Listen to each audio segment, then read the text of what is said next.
My name is Estelle Bignet, and I'm a two-year junior in Benson. And today I'm going to be talking about three cultures that make me one. So the three places that I'm going to be discussing today is Paris, the United States, and Alsace. So if you don't know where Alsace is on the map, I really don't blame you. It's on the northeast of France, and it's bordered with Germany. Both my grandparents on my dad's side were from this region. It has a very interesting history because it has been under French and German control over 5 times since 1681. So a little bit more about how I'm connected to Alsace. So these are actually documents from my family. My grandfather's brother actually, he was Alsatian, and during the Second World War, when Germany was occupying the northern part of France, they actually forced all the Alsatians to fight against the Russians. And they were called, the Maguinous, and he was actually injured during battle and then brought back to Alsace. So on the left is a picture of the traditional clothing that Alsatians wore back in the time. A little bit more about how I'm connected to Alsace. So Estelle is actually my grandmother's name. She passed away a little bit before I was born, and it's a name that has been in my family for generations. Alsace is very unique. It has a lot of its own traditions, and it speaks a dialect called Alsatian that is very unique to this region. It's kind of like a mix of German and French that both my father and his brothers speak. So this is Saverne. This is the town that I grew up knowing when I visited my grandfather. They have a very really cute Christmas markets, and they have really good food, and their architecture is different from the rest of France because they have a lot of wood in their buildings. So to recap, Saverne and Alsace really kind of brings me an idea of where one part of my family comes from and kind of my roots. So the next place that really impacted me as a person is Paris. I was born and raised in Paris. All of these pictures except one are pictures that I took over the summer in quarantine. This is actually a picture that I took out of the window of my apartment. I really think that Paris is really beautiful, and it's a very interesting place too because it has a lot of history, museums, and it's a very alive city. There's always something to do. So when I first came to the United States, or when I started growing up and going to camp or to Culver, a lot of people had a lot of questions about France, and they had a lot of stereotypes.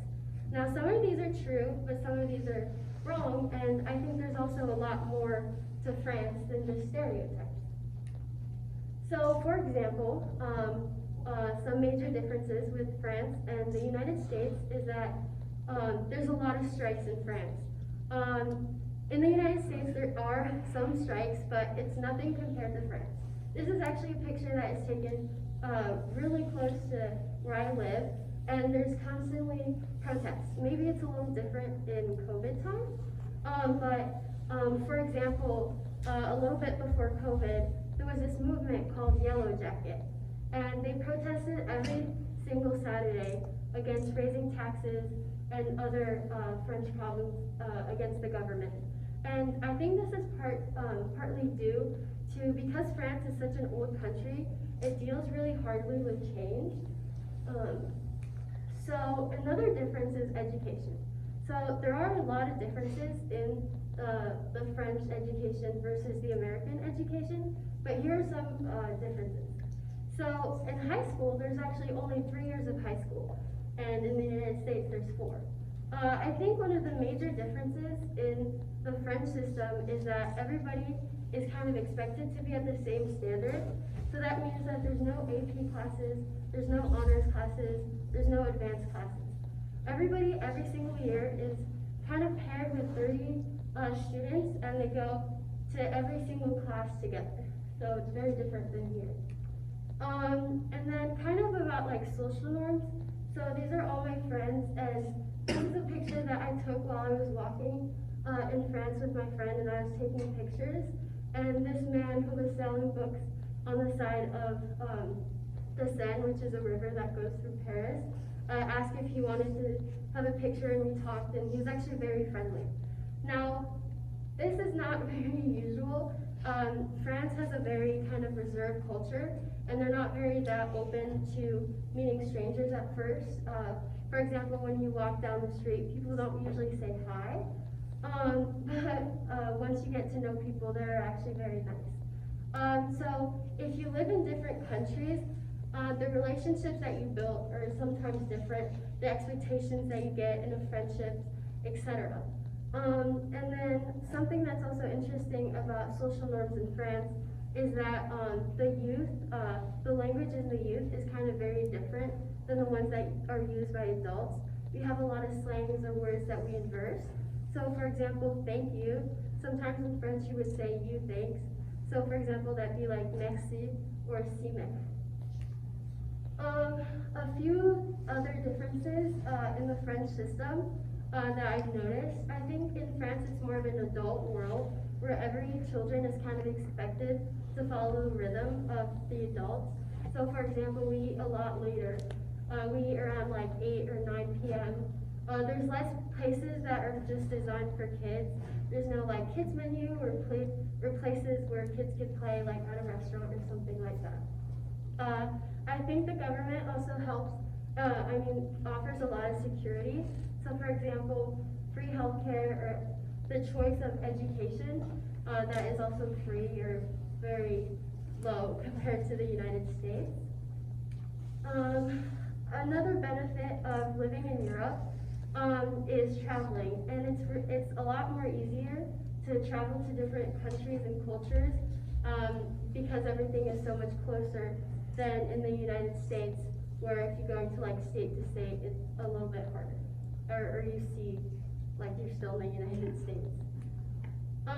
And then finally, the last place that impacted me and that gave me culture was my mom. And she was born in the United States, she's American, and she graduated from Culver in 1987.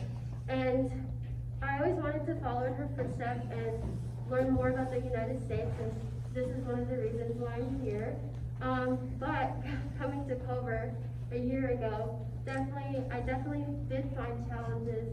I had a little bit of language barriers and had to get used to the different schedules. So in conclusion, coming from 3 different cultures, I definitely learned that every place has a story and that Culver is extremely diverse. And so I encourage you, if you have a friend from a different place or country, to ask them where they're from, how is it like. You may gain knowledge or another perspective. So yeah, thank you.